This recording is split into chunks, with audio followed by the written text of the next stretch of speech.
My name is Deandra Hart. I am a youth presenter from Winnipeg, but I've been asked to come and moderate the breakout session today and introduce our presenter, John Burrows. John is a Canada Research Chair on Indigenous Law at the University of Victoria Law School, Loveland Chair at Indigenous Law at the University of Toronto Law School. Publications include Recovering Canada, The Resurgence of Indigenous Law, Canada's Indigenous Constitution, Drawing Out Law, A Spirit's Guide, Freedom and Indigenous Constitutionalism, The Right Relationship with, Michael Coyle, Resurgence and Reconciliation, and Laws, Indigenous Ethics. He is the 2017 Killam Prize winner in Social Sciences and the 2019 Molson Prize winner from the Canada Council for the Arts. In 2020, Governor General's Innovation Award and the 2021 Canadian Bar Association President's Award winner. He was appointed as an officer of the Order of Canada in 2020. John is a member of the Chippewa of the Nawish First Nation in Ontario, Canada. Before the presentation, just a reminder, if you're coming back for lunch, maybe take your phones off and feel free to move up if you guys want to really listen and pay attention. John Burrows, thank you.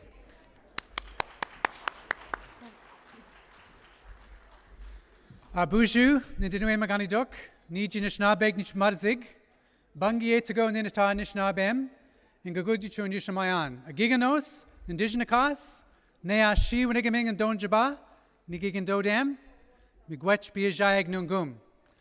I'm grateful to be able to be with you today and to enjoy the opportunity to associate with family who I've met when I gathered here. I'm thankful that some students have come from the University of Toronto. I'm always grateful for their good work. I'm thankful for the Office of the Special Invigilator? Nope, that's not the word. Interlocutor. There we go. And I'm grateful for all the work that's being done under their care. Today I want to talk about Anishinaabe law, Indigenous law, as a route to deal with trauma and kindle hope. The idea is that we have our own standards, principles, criteria, authority, measures, signposts, guideposts. We have our own indicia for measuring how to regulate our affairs and how to resolve our disputes.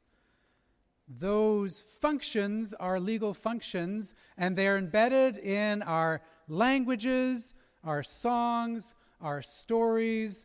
They're found in the land, as we've reasoned by way of analogy, from the water and the rocks and the air and the plants and the animals and the insects and the birds. That is, our legal traditions give us the opportunity to take responsibility for our own affairs, to take care of one another, to take care of the lands and places that we call home, and to create relations, good relations, in accordance with Minopamadzuin, good relations with those that are also our relatives, Nindinaway Maganidok. In thinking about Anishinaabe law and thinking about Indigenous law, many of our languages are verb-oriented, and so we would describe our laws as action, things that we do. And if we think about law as action-oriented, directed towards what we do, then that means that law is something that families do and communities do. It's not just something that is done to us. And part of our opportunity, part of our responsibility is to find ways to identify those standards, principles, criteria, authority, measures, signposts, guideposts, indicia, for seeing what our principles are and our processes are for regulating our affairs and resolving our disputes. I'm grateful that we have these things passed down to us and that they can be revitalized, that we can find that as a part of our resurgence to attach ourselves to those in ways that are contemporary, that are living, that are a part of our day-to-day experiences. It's often said that tradition can be the dead faith of living people or the living faith of dead people. Our challenge is to make our traditions the living faith of those that came before. But sometimes what happens with traditions is that we make it the dead faith of us who are living because we don't apply them. We don't find ways that they actually can interact in the world around us. I want to give an example of Anishinaabe law by drawing on a story. It's a story that I heard from Basil Johnson, who was his elder that lived at Cape Croker, Neashiwinigaming, wrote 25 books, 18 in English, the rest in Anishinaabemowin, and he just lived around the bay a little bit from where my mother and sister live, and I would visit him, and we would sit there and he would tell me these many stories. I also heard this story perhaps about 25 years ago from another relative, Lenore Kijig, known at that time as Lenore Kijig Tobias. I heard her give this account when she was visiting Osgoode Hall Law School over 25 years ago when I was teaching there. This story is our law. That is, we can draw analogies from what is found in this story. We can find the principles as to how to relate to one another in this story that can deal with trauma. We can find the processes that are in this story that are also important to kindle hope in the face of trauma. And the story begins, as usual, with Nanabojo, Nanabush, our trickster, walking through the forest, stomach grumbling, wondering where he might find his next meal. He walks towards an opening and sees at this clearing a beautiful village. And he pauses and takes in the beauty. And he looks across over the grounds and sees on the other side is an amazing lake. And on that lake, there are all these boats, and above the lake is the moon still out in the full light of day, and he sees the moon reflecting on the lake as he looks out across the clearing. He takes a deep breath of appreciation. But as he's pausing, he gets a little worried because he recognizes this is too quiet. This is a beautiful day. Where are all the people as a part of this village? Where have they gone? He sees a little bit of smoke that's rising from the fire in the middle of the village. He sees all these wigwam gathered around the village that look a little bit in disrepair. He sees on the shore these boats that you would think people would be out, collecting, gathering, enjoying. He wonders where the life is within this place. He thinks. He wonders about how he can learn more. So what he does, after some time gathering self, he starts to walk around the edge of the village, just where the forest meets the clearing. And as he's doing so, he looks into the forest, sees the beauty of the day as the sun's dappling down through the trees onto the ground, inhales and smells the pine that's just so glorious, looks back out across the clearing, again sees the amazingness of the grass as it's just reflecting back from the light, and he does this as he goes around the edge of the village. He gets eventually to the opposite side of the clearing as to where he entered. So he's now on the shoreline. Those boats that he saw from a distance are now at his feet. At his feet, as he looks at them, he sees they're in disrepair. There's part of the hulls that need to be patched up. He can see some of the struts are not properly affixed. And he looks beside them and he sees these nets. And the nets are all in a tangle. And he can see that there's places where there's likely holes in them. And he thinks again, what is going on? This is so beautiful. But where are the people to tend to what we would normally be doing? Looks out across the water again and sees how inviting it is. Sees how rich that can be for the people. But there's no sound.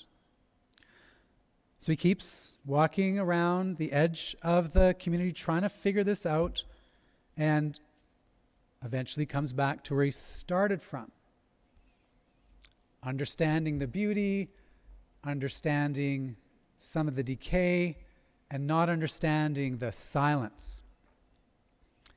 He pauses for a while there and processes what's going on. And then gets a bit bold, thinking, maybe I'll see more if I take some steps into this community. So he takes 4 large steps into the village. And with this repositioning, he starts doing the same thing, circumnavigating the community, now a bit closer to those houses, those structures, those wigwams, a bit closer to some of the other things that are gathered there on the ground.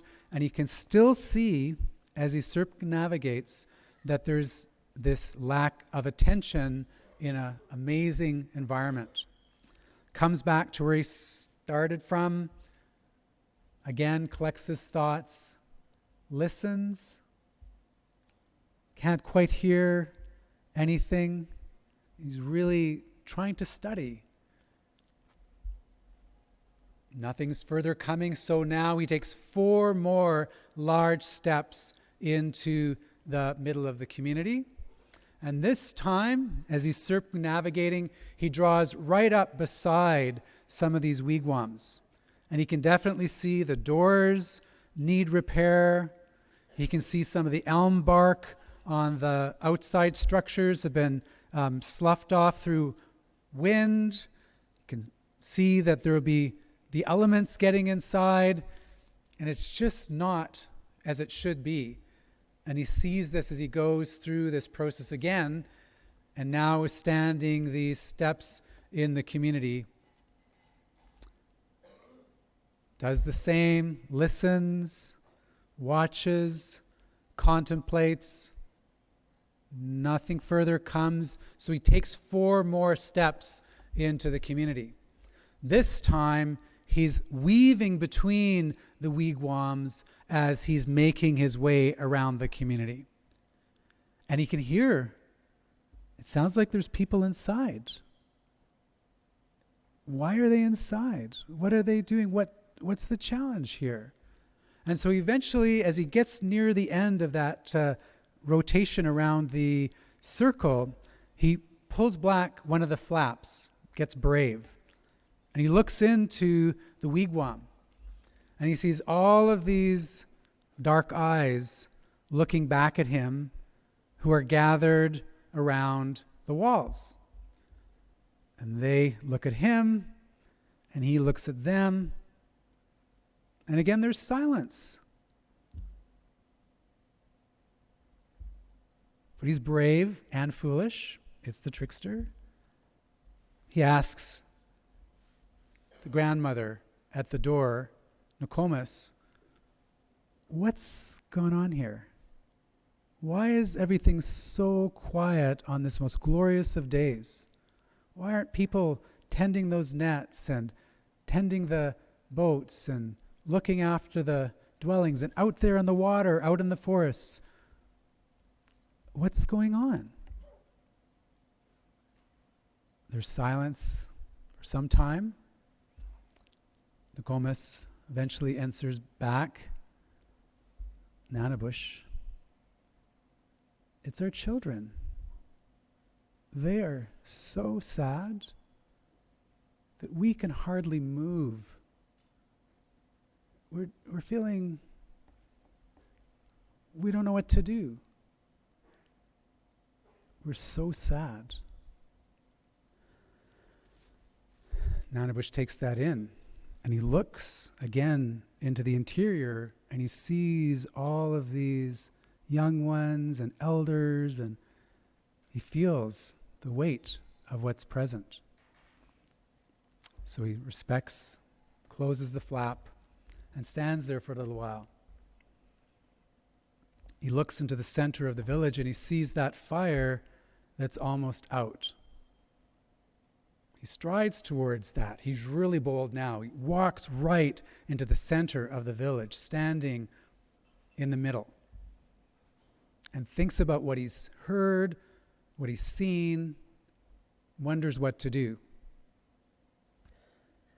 He listens. He hears something that sounds like laughter.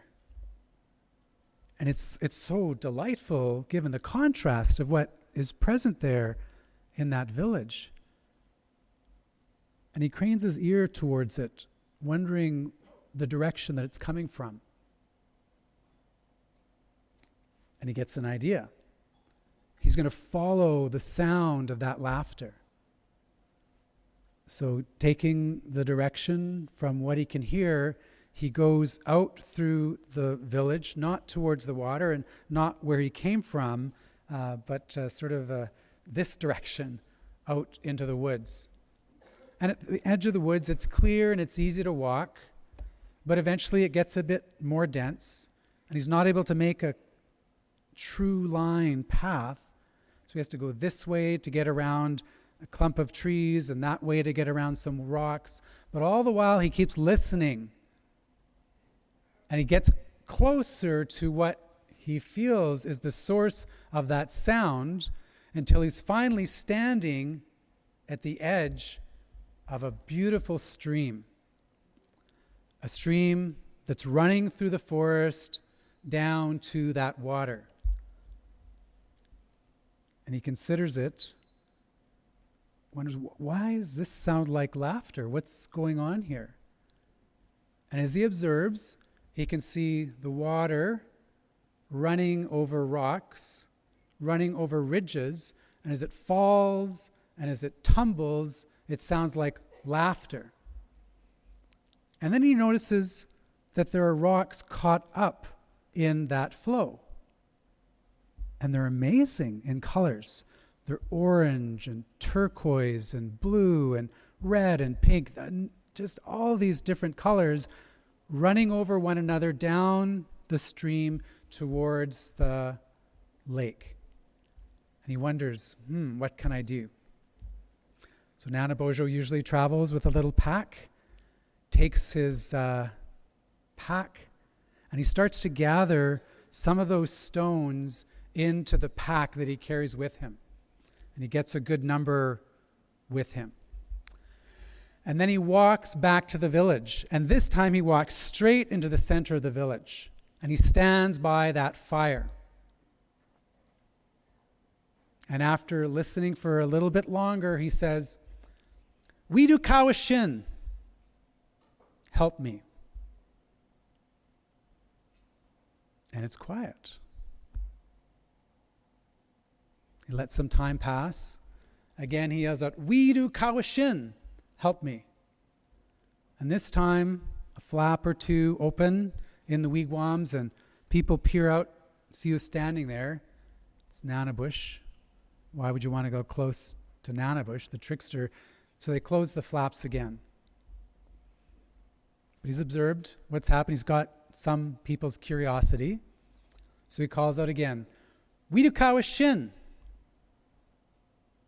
And this time, some of the elders throw back the flaps and they start to make their way across the village to stand with Nana Bojo in that center spot around the fire.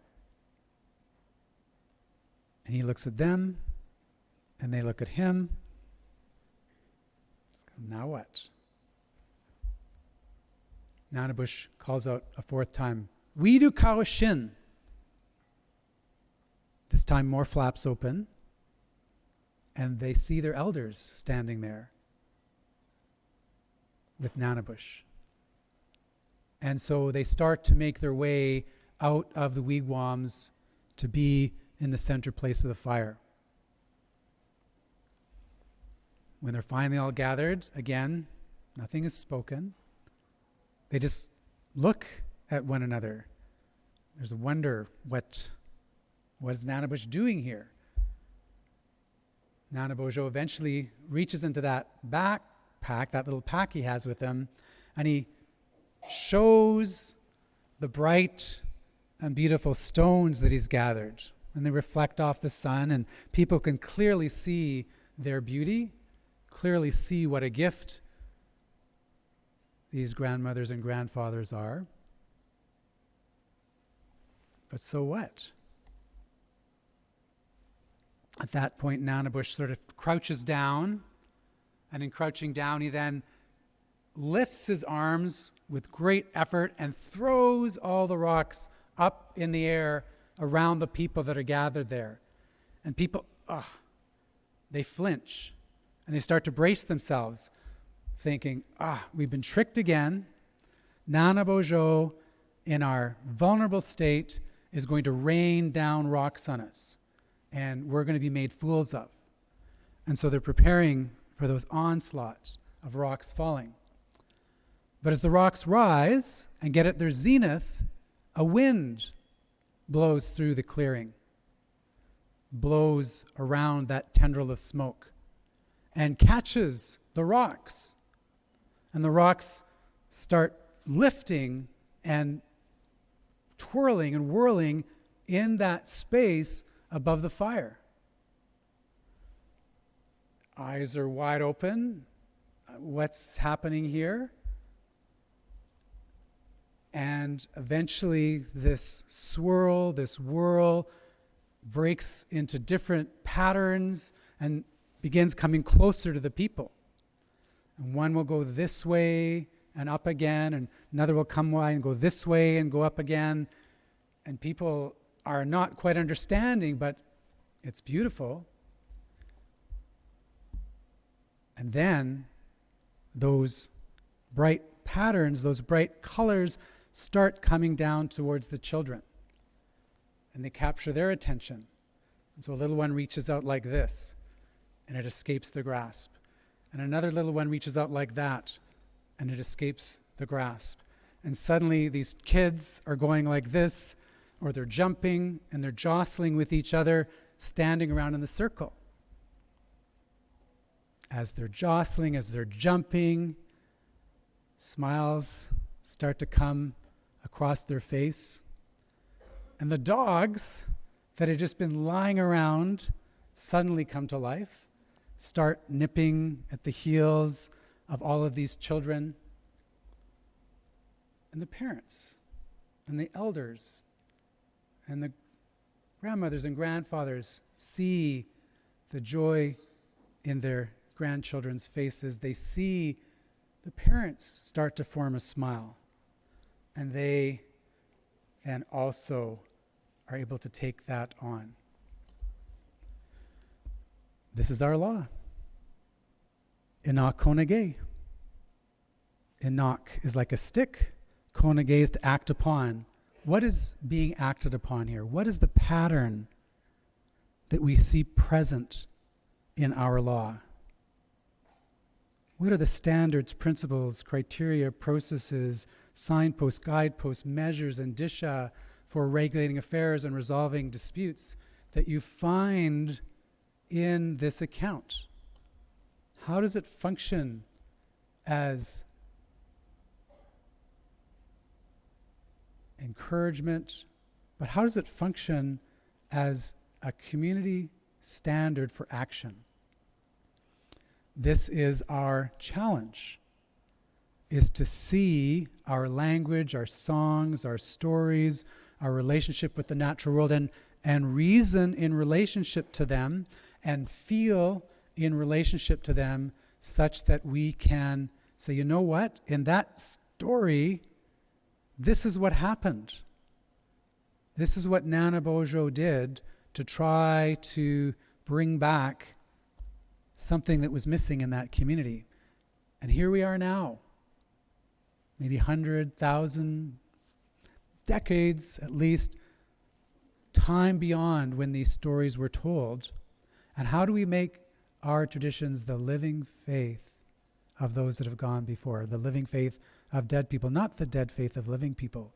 We make them live by finding application. And so if we were in a smaller space and we were talking at home or in a community, we might start to say, so what does this mean? What do you think?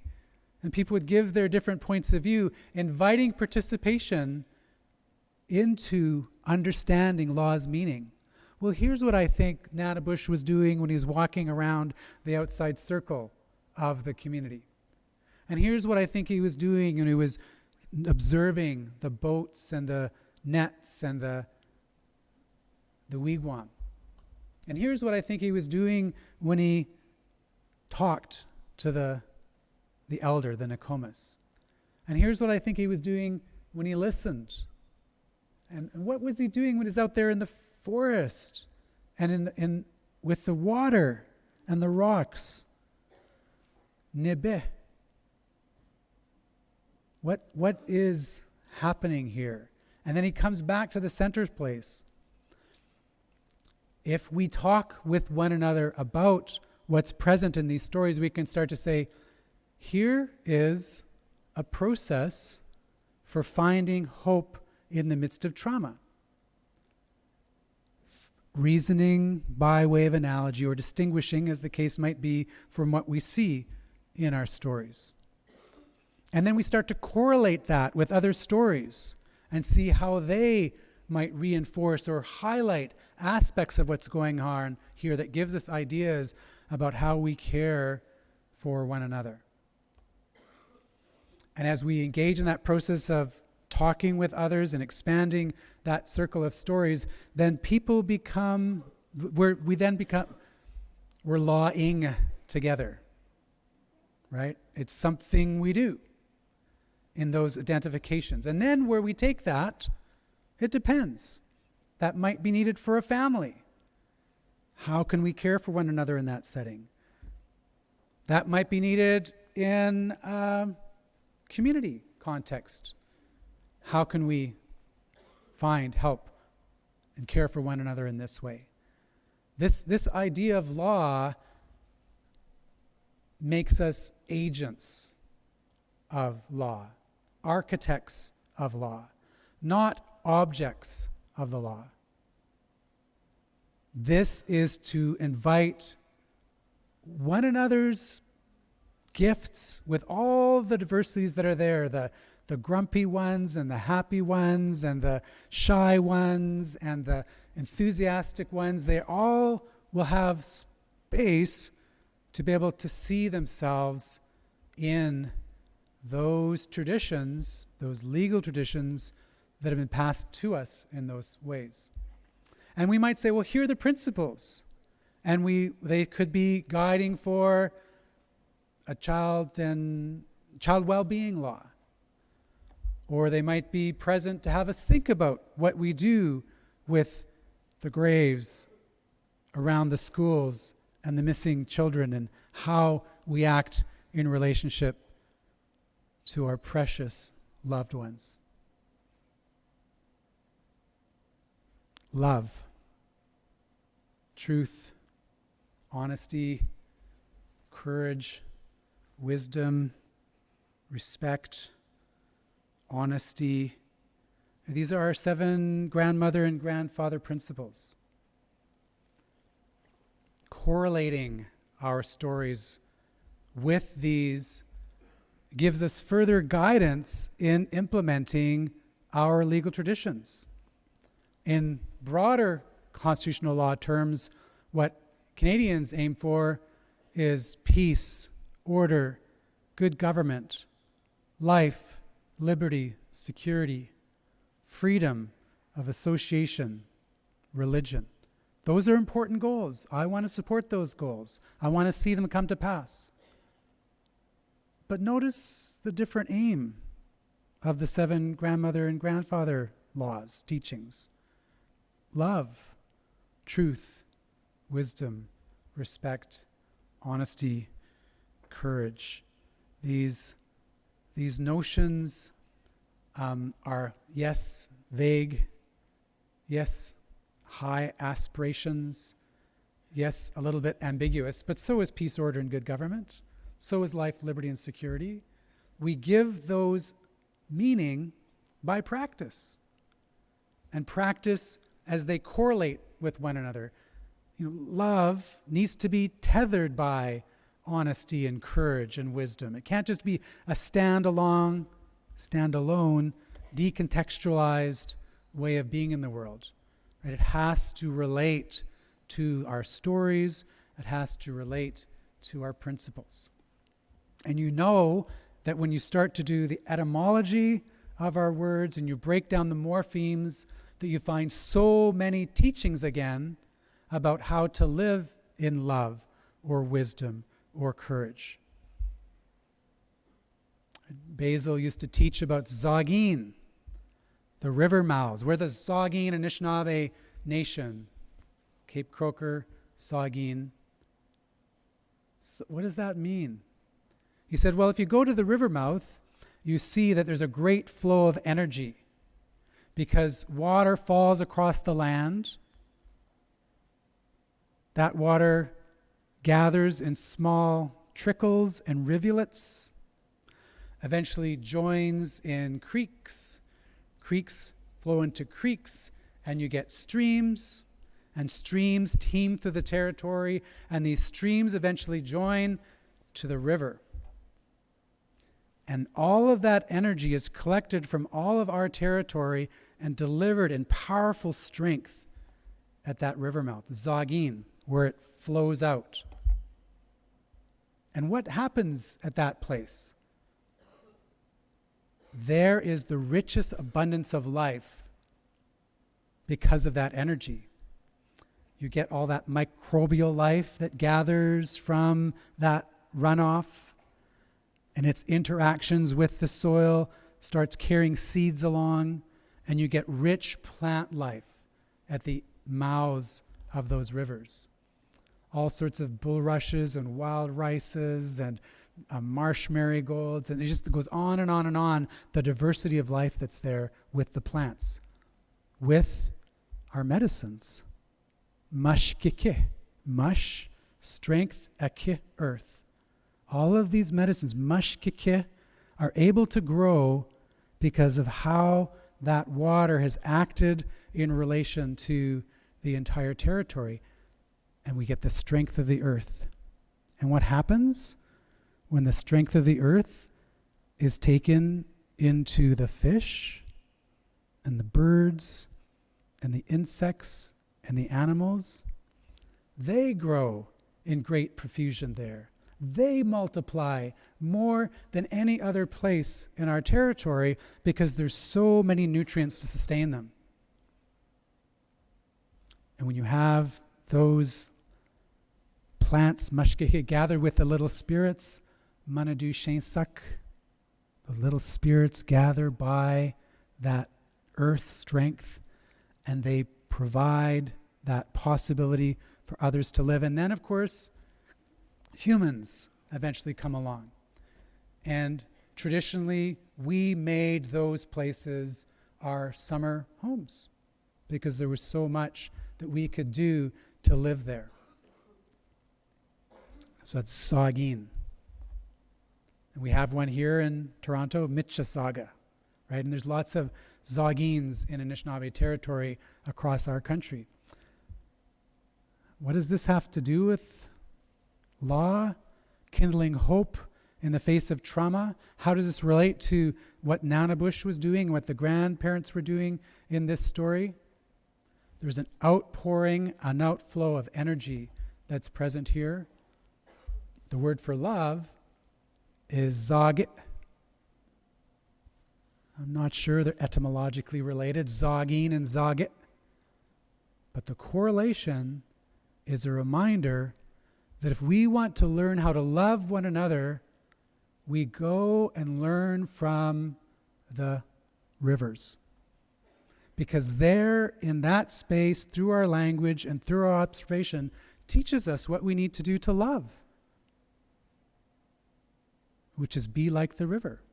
Collect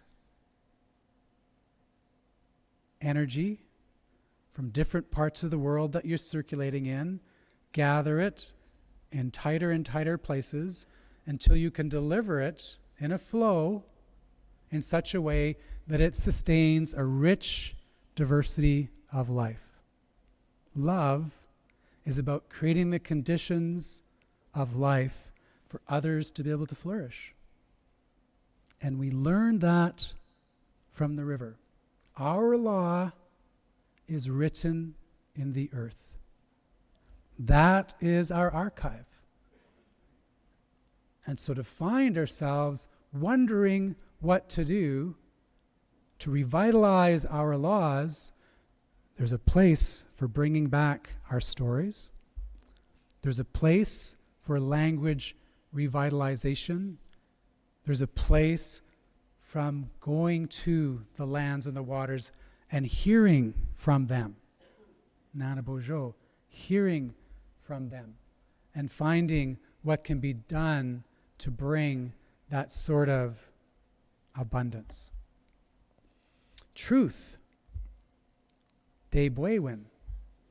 We is like a sound. Deb is a measure of sound. What does it mean to be truthful in Anishinaabe? How do we live by these standards, principles, criteria, authority, measures, signposts, guideposts, indicia for finding principles and processes for regulating our affairs and resolving our disputes? We need truth. And truth is a measure of sound. So when I tell the truth, I tell you what I know to the best of my capacity. The measure of sound that I've received, I pass on to you. But you've been hearing other things, and you have other measures, and so I need, and we need, those sounds, those measures to also mingle in that place. That truth isn't what the Prime Minister says or the Premier says, although they can be giving their measures of sound, and we can find some wisdom in those things, but the measure is much greater than a judge or a legislator or a lawyer or anyone else that might be officially regarded as being an agent of the law. In other words, as we mingle our sounds in measure with respect, what is that called? We're trying to find some harmonics there. We're trying to find some resonance there by understanding something from different angles of hearing or vision. It's like our creation story. When this world was just water and there was a need to find a way to live, what happened? A council of animals with different gifts gave their views about what might be necessary to bring up life, if there was any to be found below, adding that to the Mishimakanak, the big turtle that comes out and gives home to the rest. In other words, in that creation story is a legal principle, a process about counseling together, having different measures of sound intermingle for decision making. It's not about giving it to the most powerful animal. It's not about giving it to the beaver or the loon or the otter. Right? The little muskrat was able to do something because of their gifts in that setting. And so we think about love being like the river and the gathering that happens and the way that we try to make it so that others can enjoy a rich sustenance of life.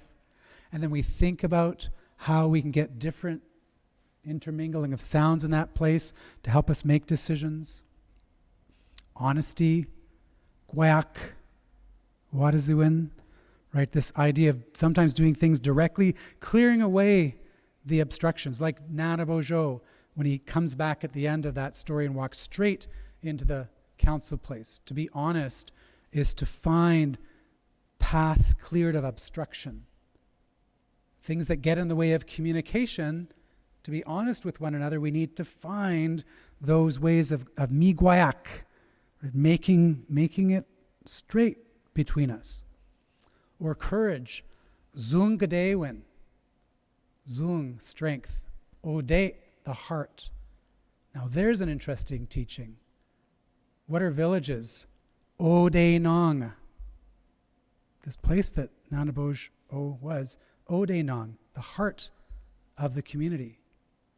And who are all those people in those wigwams? They're Ododaemon. It's their heart. Right? The heart is in the clans. The heart is in the village. And what's in the middle of that village? Ishkode. That fire teaches us about our heart. How do we add energy to that fire? Right? We know we need to kindle that. And that comes through these teachings about Zungadewen, having strength together that we learn from our clans, we learn from our village settings, we learn from those fires where we counsel together with each other. I'm chronicling here what Nana Bojo was doing in the story. He's illustrating the 7 grandmother and grandfather teachings. He listened. He didn't rush right in. He didn't call anyone out. What's this word for respect? Mananen Damawin, which is this idea of going easy on someone. Nana Bojo, in this instance, going easy on one another is a part of implementing that law of respect. Now, again, it has to be correlated with courage and truth and honesty and love, right? And so it might modify the way you think about going easy on one another, because that will change in relationship to how these other principles are interacting there. And there's wisdom in Nana Bojo's actions. Nibwa Kawin. Wa is light. Ni is this personal pronoun. Ka is the idea of like an abundance of. Wisdom is the admission of an abundance of light. It's to see more fully, more clearly. What was Nana Bojo doing there? He was trying to see. Wisdom is the path of trying to take in all of the light that might be available to you there. And so these principles of love and respect and truth and honesty and courage and wisdom, they are our laws.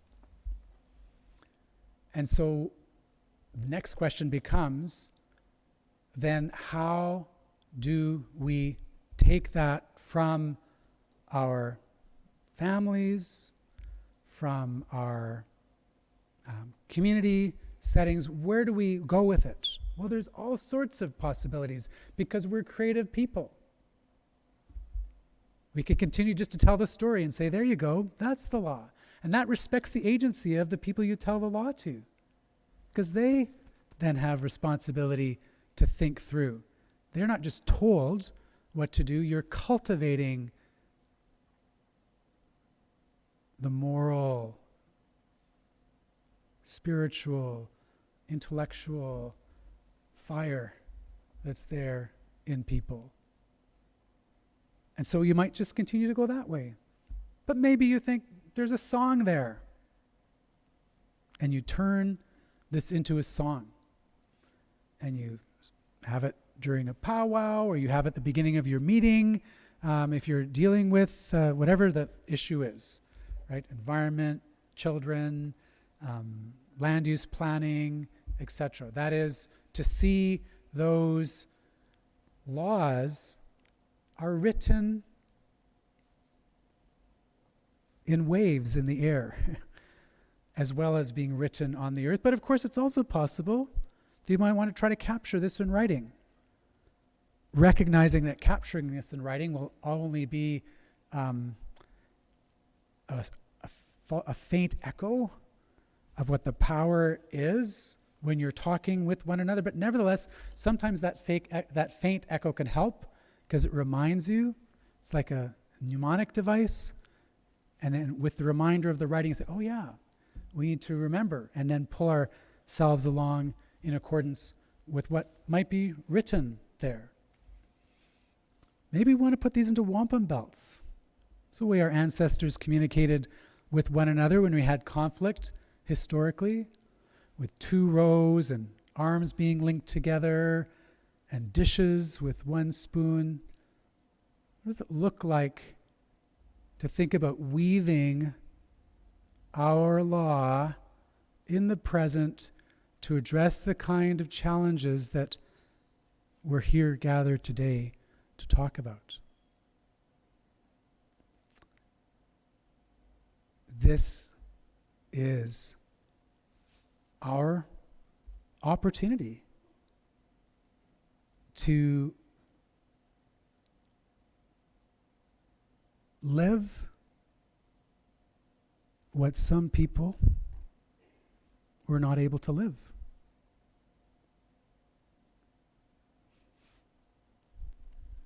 And the honor that we have to be able to be embodied for this short moment, to breathe, to communicate with one another, to find all of these possibilities. It is fleeting. I love this story that the Buddhists tell. It's kind of like our creation story in just a small way. Imagine the world is covered in water. And on the surface of that water is this little ring, this wooden ring that floats backwards and forwards. It gets carried by the winds and the waves and the currents this way and that way without any seeming order or pattern. And once every 1,000 years, there's this giant turtle that's in the depths of the water. And somehow, when it raises itself from the water, it finds that little ring and it pokes its head out and breathes deeply for that moment in the sun before it disappears again into that great mystery. It feels like that's this moment that I don't fully know where we came from. We're told that we're gifts from the stars, that our children are gifts from the stars. I believe one day when we die, we will walk along the path of souls leading to the land of the dead and be reunited with those that we love.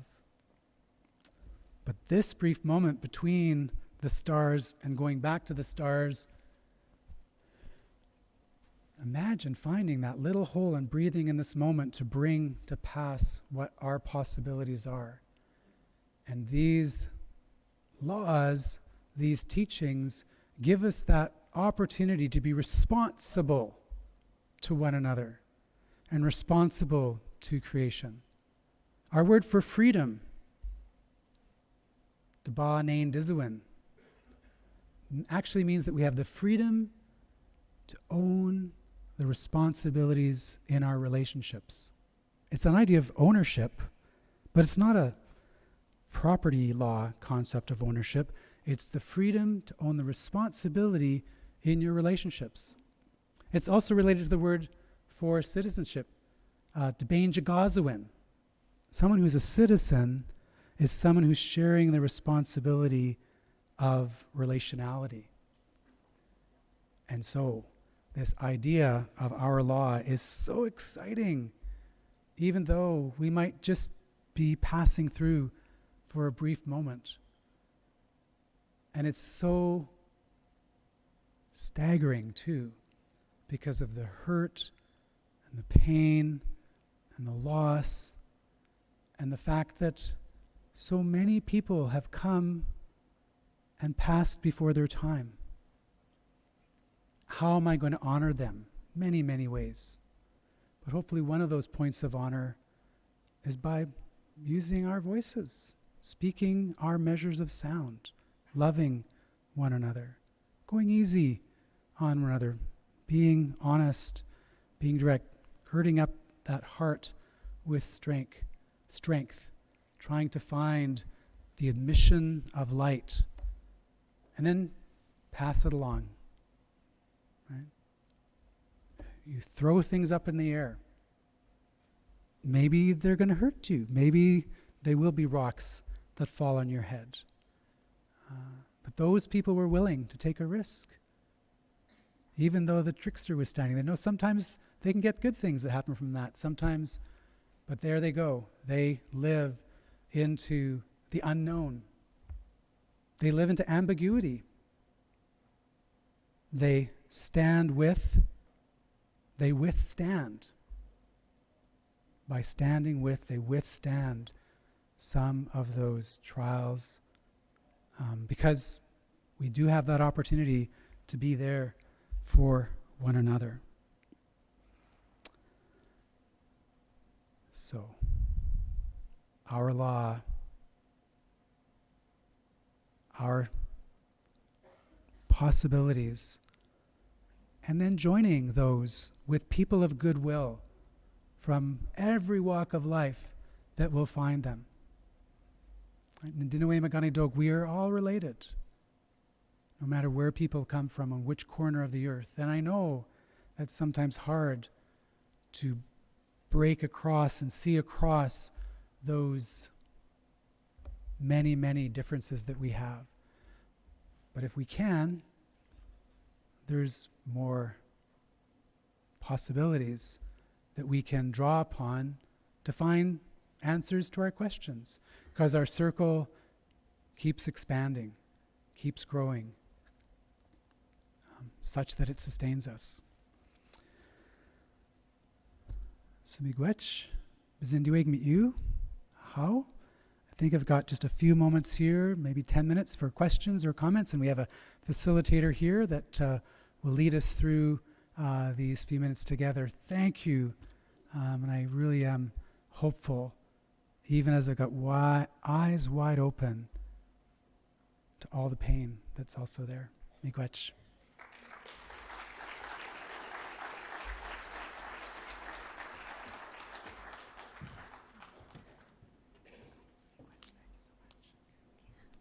Wow, miigwech. Just listening to you, it's just very impactful. And I really appreciate your teaching, so thank you for sharing your stories with us. Yes. I guess now is a moment, and if there's microphones in the rooms, that if anybody wanted to ask some questions or share some reflections or share their own stories. I know that in my Cree culture, we have a sake jack, which is similar to Nanabuju, right? The same. So yeah, I know that we all kind of share these stories, and I really appreciate it. Oh, and I see one person in the back. Yeah. Yeah, you. Sorry. The blue shirt. In the back there. Can you hear me? Yes. Yeah. I thank you for the 7 grandfather teachings. I follow those teachings as well. And I think about the water coming down, or especially when talking about when the water comes down the mountain, it comes rough down, and it comes down to the river, and things reasons out. To me, I have this in my heart that I have to speak right now, and I'm coming down this mountain, and it's going to reason out.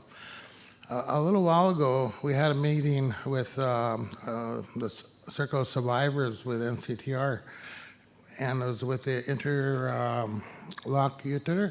And when the Prime Minister announced that he subcontracted the contract out to New Zealand, I believe, to find our burial sites here. And I was asked the question, how do you feel about it? You got a comment? And I said, shame, shame, shame on you, Prime Minister Trudeau. Shame on you.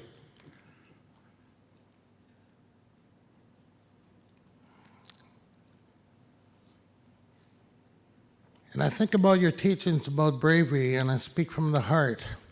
I will never, never again be afraid to speak to a white man. Never, never again be afraid to speak to a white man. I will speak my Michif language. J'ai pas peur de parler en anglais, un blanc anglais, j'ai pas peur. Écoute, j'ai pas peur de parler mon anglais. Merci. Chimegwech. Oh. I go say. I think, yeah, in the ribbon shirt, yeah. My name is Miopanoshkum. That's my real name. But the church, when I got baptized, somebody named me Abraham. But first of all, I like your teachings. And it does relate to natural law, indigenous law. What I like about your teachings, you remind me of a teaching that was passed on to me. All of us in this room came through the water. That's powerful. And they say a spirit creates that, which we are. And both male and female. And imagine over there, and I look, the shoulder, the water. I see more than what I see, even here. I don't just see you here. I see beyond that. We have a story also. Mash, we call him. It's the same character. And in there has to do with water, life, animal life, fish life, air, fire, the earth. So we are that.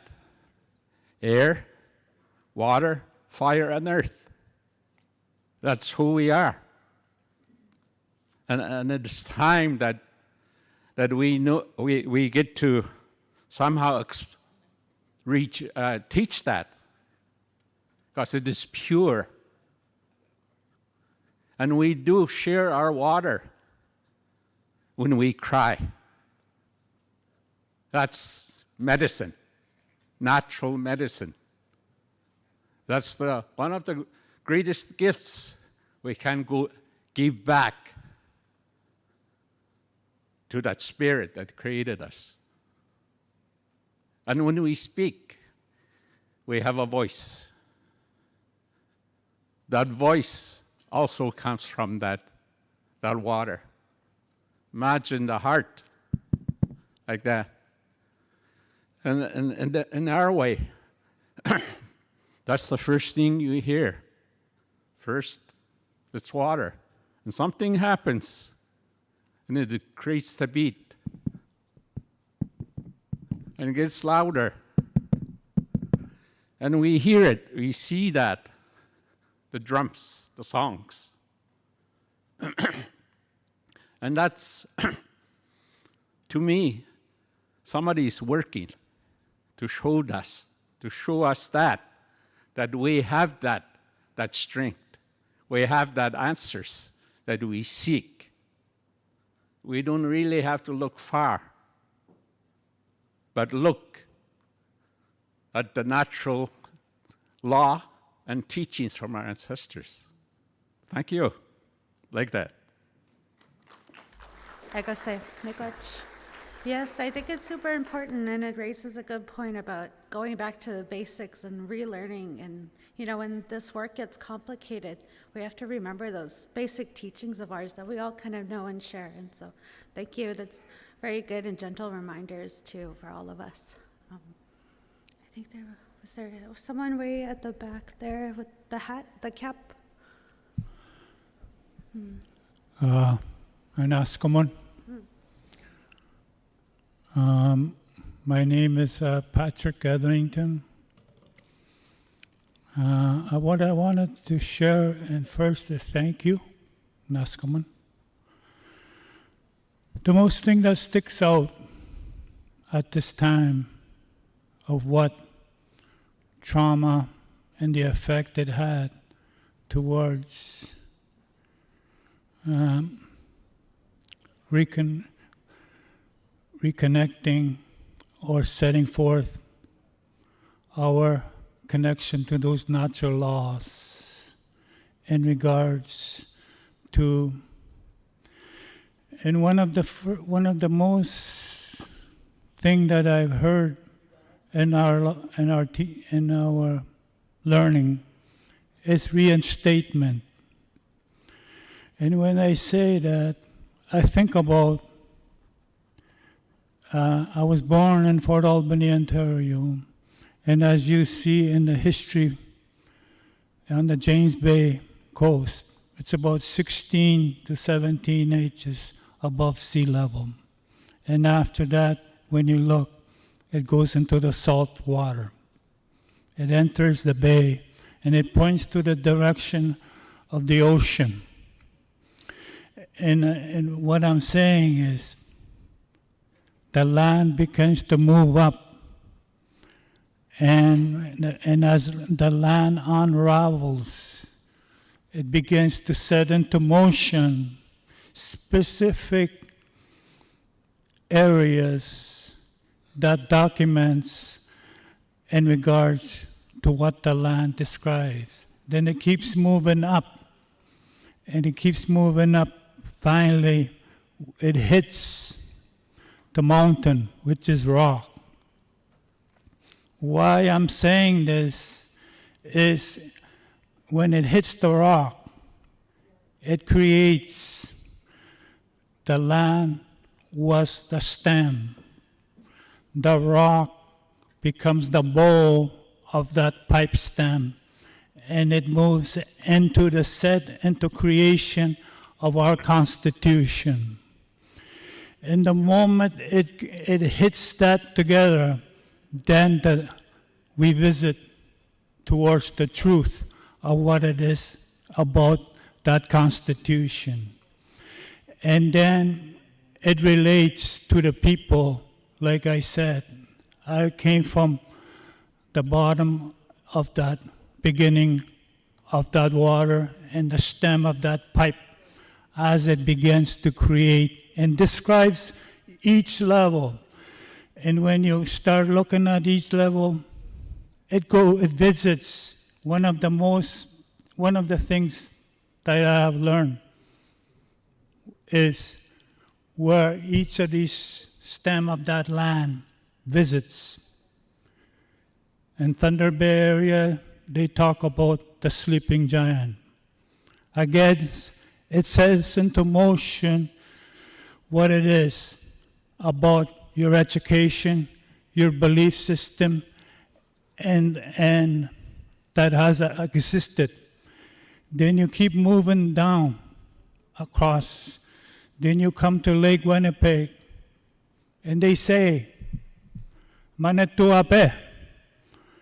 When you go there, pictographs become an ingredient that creates your historical content in regards to where Nanabushal sat down and rested to look at what it is that he had helped to create or created and sent the wolf to, which was his partner, to go look of how these things, of what had been done.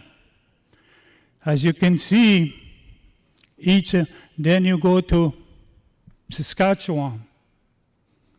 Then it goes into those hills where he went to visit and spend time about those specific hills. Then you go to Cypress Hills. And when you go to Cypress Hills, you have that face on the ground. This face that's on that ground is not the the process, of Fort or Mount Rushmore. It isn't. It's specifically on that ground that sets about what it specifically describes. And as you can see, the question as a human being said, how did that happen? It was from above to see specifically what it tells us in regards to our relationship, in regards to our specific of our natural laws. And it's related to education of how this comes and what it is that we need to visit and how those natural laws sets into motion our beings as a human and the spirit. And they say, as has been mentioned in each of these creation stories or the stories, is to understand what the human blood and the relationship to the spirit blood, and it goes to visit each of our helpers, of our knowledge keepers. Now I like to visit when I get into this space. I like to visit your space and ask you this question, because I'm not just flapping my mouth. They say, when your mouth moves and creates those words, then it needs to bring out the description. So at this time, I say, think about this picture. The bear,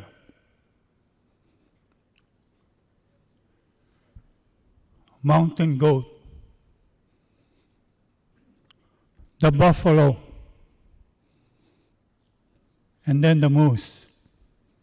It should take you less than 5 seconds to answer that question of what it is that we're visiting in regards to the effect of trauma, but it's still there from the land. We say the land, as I said, the Constitution. Those 4 animals, what's the common thing that you see about those 4 animals that I just mentioned? In relationship to what knowledge keeper means and the symbol of that.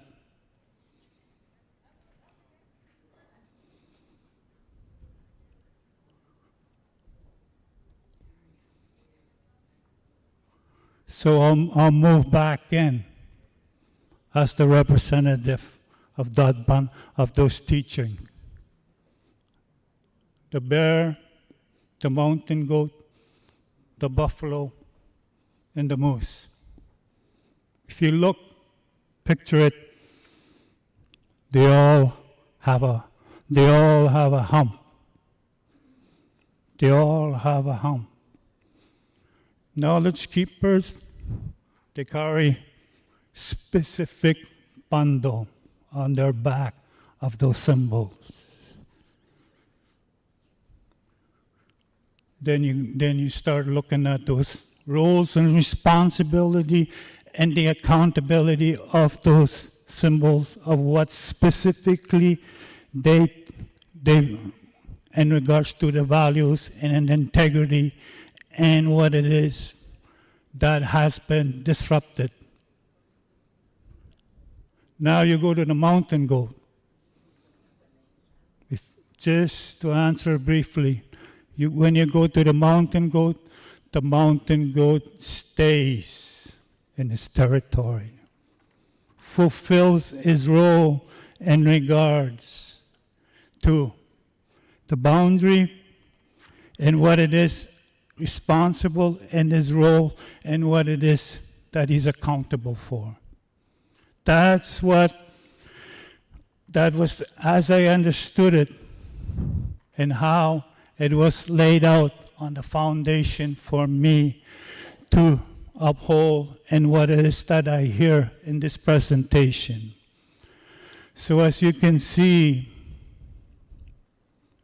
the preparation from the stem of that pipe, as it moves, it went higher and higher until it hits the rock, which is the mountain, which is the bowl, which is the spirit.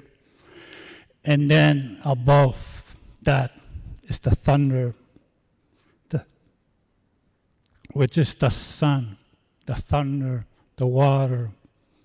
And as it travels down with the water, and it creates,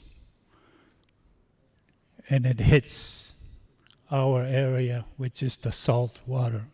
So as you can see, we're visiting this very intensely in regards to our impacts of Indian residential school and the trauma that it created on in regards to our future generations. And thank you for this. I hope I did not flap my mouth because it opens, but I hope what came out of it is seriously unfolded in representation to what it is that I have been accountable for and what it is my role and responsibility in regards to those bundles. And ask them what then? Hey. I go say.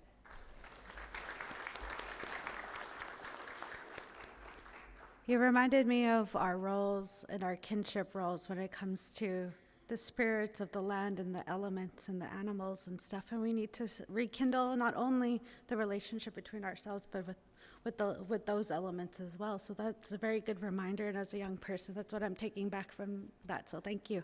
I do see this lady has been waiting for a while in the red shirt. So you could go ahead. Wajik, wasaichne square and Nakasan in Nakasian, Pita Beg of Dostin, Washabia, Hetchagadeg and Nimonano. Unino square, Pita Beg, Gauschit, Mse, Mistmog, Nesta in the Nogmse, Gauschit, Shankite Snatek, Naskumaton, Gashitashi. I go on the name Nichenok. And I would like to say that my name is Lightning Woman, also known as Martha Sutherland from Fort Albany First Nation. And you know, Squel, Cree woman from Fort Albany, and the community I'm from, we refer to as Pitabek and Cree. And I refuse to call. I will say it just for the purpose of explaining what I want to say. James Bay, I refuse to call that James Bay. I prefer to call it, as our elders refer to it, as Washahebiach. That's the Cree word for it, way before anybody came here. There's so many things I want to say. I'm sure everybody feels the same way I do. I'm going to try to say what I want to say as short as possible. The first thing I want to do is acknowledge your presentation and your use of stories and legends to explain about lawmaking. But Stein the Batchmona at Tonachana, Yanamataman, one shown, Mamat Nenjagatik, when ask Nagatik, when Stano, one shown, Gabatach. Spi no stano homa but son gagi one has gagi one hagastik gagi one high washak. So I'm really moved by your use of stories and legends to explain lawmaking in terms of developing a legal framework for us and moving forward to how to deal with unmarked burials. And I was thinking about that before coming here.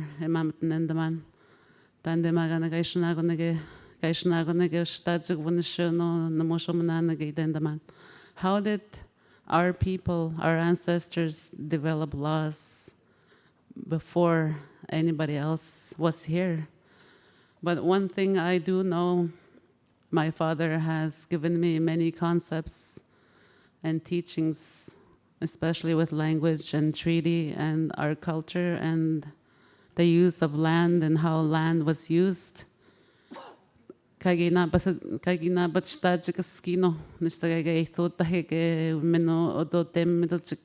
use the land to survive and how they use good relations to relate to one another and helping each other.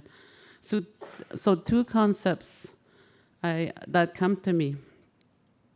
I want to explain that the leaders in their clans were called Wanashue and Inuk. They're called lawmakers. Wanashue is law, and Inuk is people. So the leaders in their camps were called Wanashue and Inuk, lawmakers. So we already have that. We already have experience with that. We don't need to have a law degree. I mean, I'm not putting that down. But education is important. I'm an educator. I just wanted to acknowledge that we already had those abilities and skills to create laws, and we just need to remember that existed before the Europeans came. And one of the other things that comes to me, talk about the elements, is my dad taught me about Pusagan. That's a Cree word to describe, I think it's called fungus that grows on the side of the tree. It looks like a big mushroom. I call it mushroom, if you guys can visualize that. That was used to carry fire in the cold winters, and they would transport that from one camp to another because it wasn't easy when they didn't have matches or lighters. And that's how they carried the fire from one camp to another while they led the nomadic lifestyle. And that life, when the first thing you do when you set up camp is, you set up a shelter and you always make fire. And that's one of the teachings that my dad has given me, is how they carried fire. And to me, I think that's important to learn and for us to retain for the future generations, because we don't know where life will go in the future. And the other thing is the relations that I was talking about and how people helped each other. There's a Cree word called, how we say it is nuich. Not many people know it because it's something that we've forgotten, but he always talks about it. Nuich is, you have someone, let's say Abraham let's say he's from my community, and he would be he's nuich. And I would always, if I go to a feast or if there's a meal being served and Abraham is busy on his trap line and he's not home, I would make sure that he gets his plate of the food, and I would look after his needs for food for that day. And I feel like that's something that we can transfer and you said apply. You said application earlier, and that's what I was thinking of when you said that. It's an old value, that can be used in today's society. And that's what we need to do in our work as professions, in our workplace, in our working groups, the working groups that we have, helping one another to make sure that your colleague has the minutes or whatever that who might be away from that meeting. It's another teaching that can be applied in today's setting. But I was really moved by your use of the stories and how that can be used in academics. My partner is here. He's sitting somewhere back there where that man was talking from, the last speaker. He's somewhere in that area. He's doing his studies right now at Queen's, and that's really a big thing for him. It's really important for him to use the stories to do his work that he's doing in policy. What is it that you're taking, honey? Governance program that he's taken at Queen's. He's doing his master's in policy work. And I just wanted to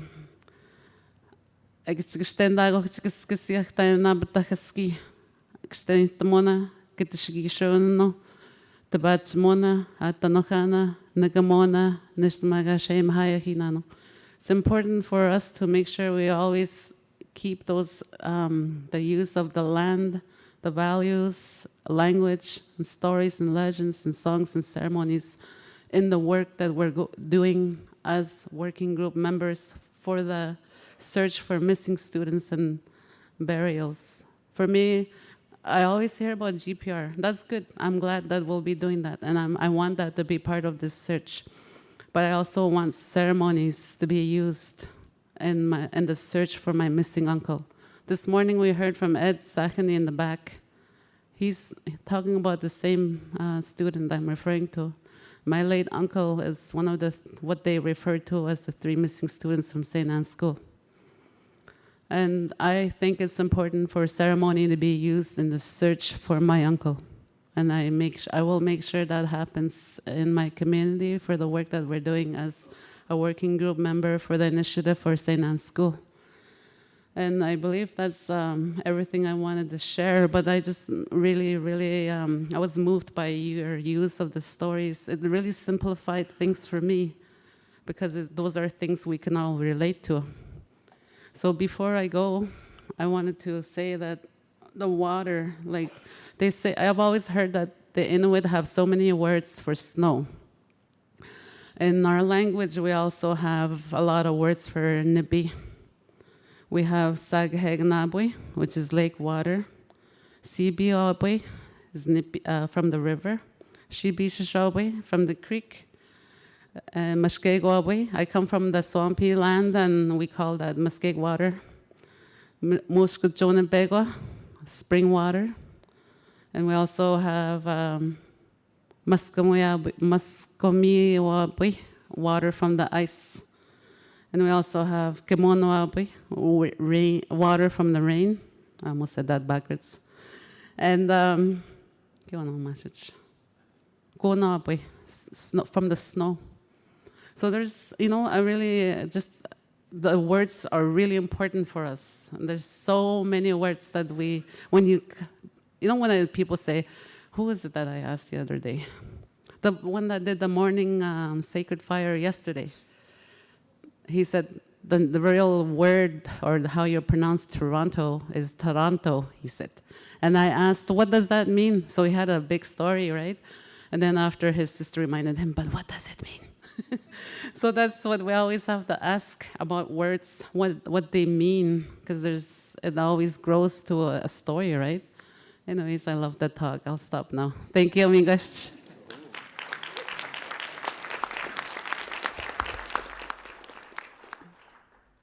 Miigwech, thank you for your sharing. Really appreciate that. I see a lady in the orange in the back. Yes. Yeah. Bonjour. Pepa Marshik Tijnikas Mostotem. Obijo Kang Nenin Dagos. My English name is Marie Lands. I am a Lac Seul First Nations band member from the Treaty 3 territory. I do have a question. Thank you for your story there, Mr. John Burrows. I am a residential school survivor, one of the younger ones when the Macintosh School closed down in 1969, and then further sent to St. Joe's in Thunder Bay. But my question or thoughts are around when I was listening to you and you're talking about the practices. You said so many words there, like guiding posts, and you said a whole bunch of things. I'm going to try and catch up to that. But my understanding of the law is, it regulates people, and then we think about the morals within those laws that you talk about. That is like guiding our behaviors or whatever that is. I still try to play. I have mental gymnastics around all of that stuff. And my daughter is a lawyer now, and I butt heads with her too, but only because I'm in my healing and I've been doing it for many years, but also trying to understand and interpret how we can compare and contrast our Anishinaabe ways, Indigenous ways, and they're being written into law books. And because I was removed at a very young age and part of a 60 scoop later, but I never forgot who I was and my language, and I took that back because I can't reclaim anything that I haven't lost, and we haven't lost anything. So we're not really reclaiming anything. We were just disconnected from it for a while. But my question is around, we have an Indigenous law, and then we have the laws that are guiding and that are barriers for the way we want to take care of the unmarked burials and the ceremonies we need to be doing around that. So how do we write that in terms of guidelines and protocols that we're going to collect from our elders and to be understood, or should it be understood by the white man? Because I don't think we're ever going to have that clear understanding, because colonialism has really, given, it's a cloak, it's a big cloud around us all the time, and it's going to be generations that will break that. Our youth will be more of the force to reckon with, because so many of our elders are passing on and we carry on the stories. So can you tell us a little bit more about how we can do that with our elders? I know that we can talk about, don't touch this, you can't go there. We previewed an assessment, an archaeological assessment, and elders already said, you can't go here, you can't go there. So how do we interpret that so others can understand what that means? We know that if there's a circle of rocks, that's a Medewin, and there's other things within the territory that we shouldn't disturb, we shouldn't do, because there's been a strong influence of Christianity, and in our language, so in that way, meaning if you do something wrong, it's like karma. It's what goes around comes around kind of thing. So all of those things, maybe you can help us understand a little bit more from your academic background. Miigwech. Miigwech. So I know there'll be other opportunities to hear about the implementation and identification of Indigenous law. My colleagues from the University of Alberta, for instance, Wokotowin Lodge, talk a little bit about a method to understand with communities what those laws are, and then how you further roll them forward into application. But to say it more briefly, the point is that law doesn't just come from formal institutions. We're used to thinking about law as parliament and courts and legislatures, but law is actually something humans do. It's like eating.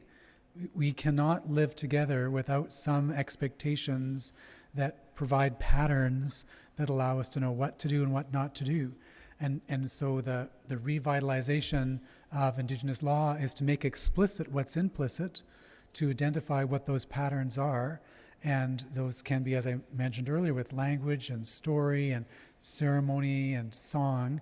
They can also be written down. And it's hearing from different elders and their different perspectives, and then correlating and cross-referencing and finding the intersectionality so that you get, like if you if you put together 40 different versions of a story, you'll start to get a sense of what the common themes are in terms of who the authoritative decision makers are, and what the territorial bounds might be, and what some of the processes are that are used in that dimension. If you look at the Indigenous Law Research Unit at the University of Victoria, you'll see resources there. They've worked with many communities to create a process for revitalizing that law as well. So what I'm saying in answer to your question is that it's a process of correlation and engagement, that you then start to see patterns that are present in the familiarities of those stories as they resonate with one another. Thanks.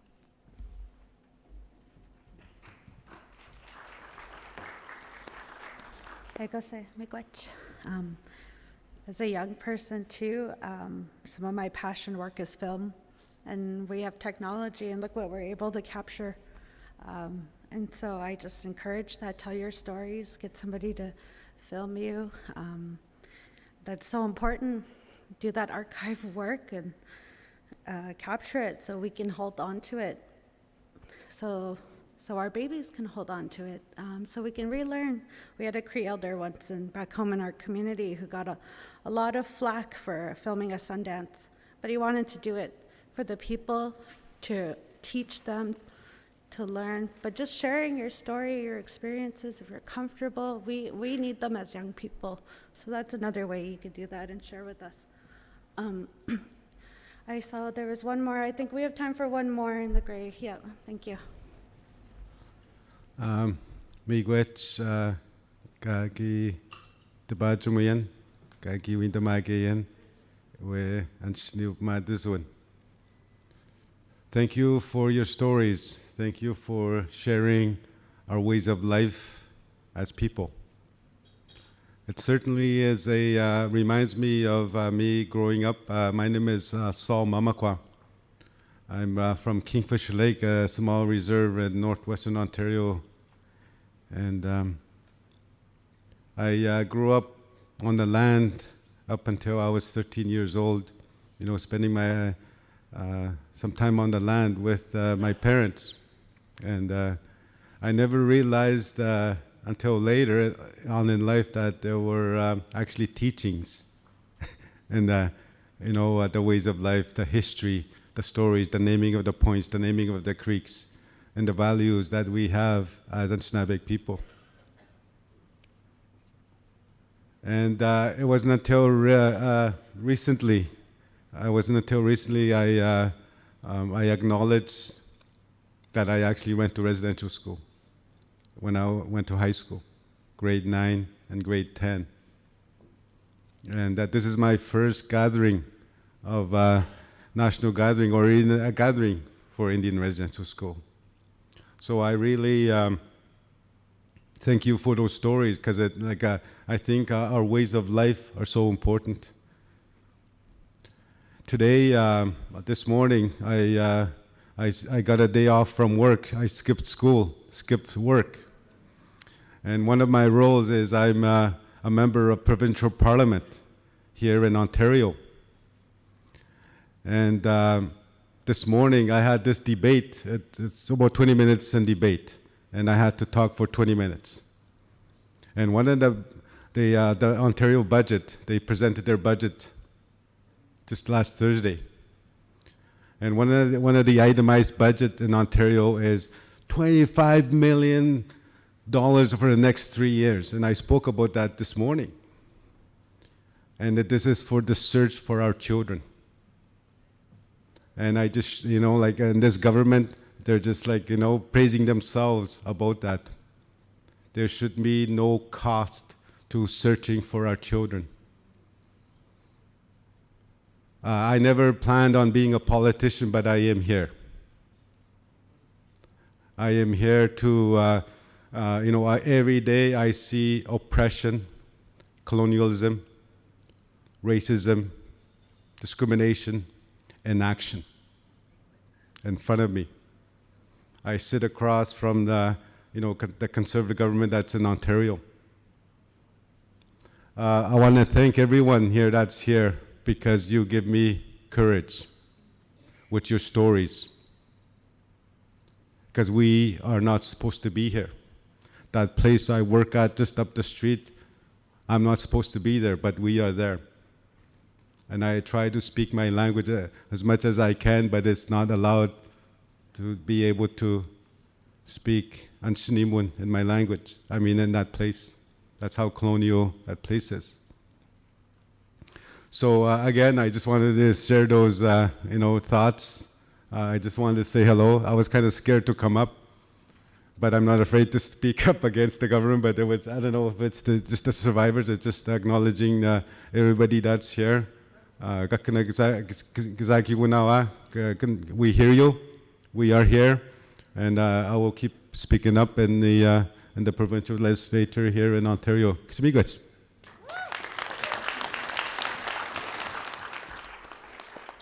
like I say, I'm not sure if we have the time for a question or not. Yes? Yeah, okay, go ahead. I want to talk about closure and also validation. You know, a lot of you has heard the negativity across the country from people about the naysayers of the bodies that we're finding in our communities. I come from a community, we got 54 anomalies that we found, unmarked graves, and we got another 10 acres yet to GPR. So there'll be more coming out. My answer to the question that I'm going to put out in regards to validation and closure, our elders are the lead within our GPR process. Our elders aren't advisors in our process. Our elders are decision makers. Our elders they know the oral history. So there's no legal system or any government, provincial or federal, or any RM that's going to come to our community and tell us that we're lying. If the records could pinpoint the names, that's a plus. But what's happening in the process right now with the Catholic Church? They got records, and what they're doing, they're giving us records, but not the original records. They're typing the records they want to show us. There's a lot of notes on the records, and we don't get the notes with the records. And that's not the promise that the bishops of this country made, of sharing records with communities and families. There's no truth-telling from the bishops in regards to moving forward and working with communities.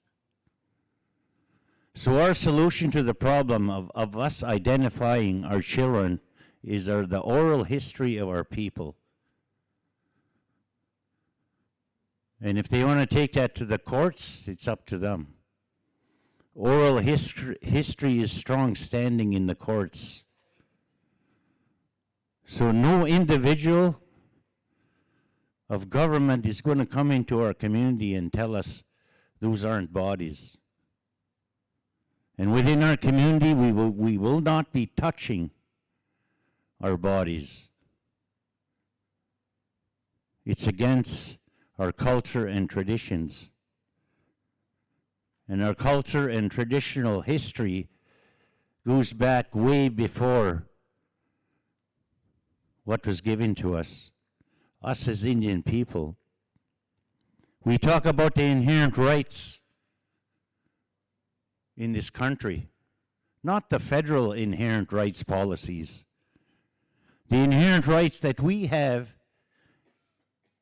is what was given to us through a spiritual process from the Creator. We were given our ceremonies.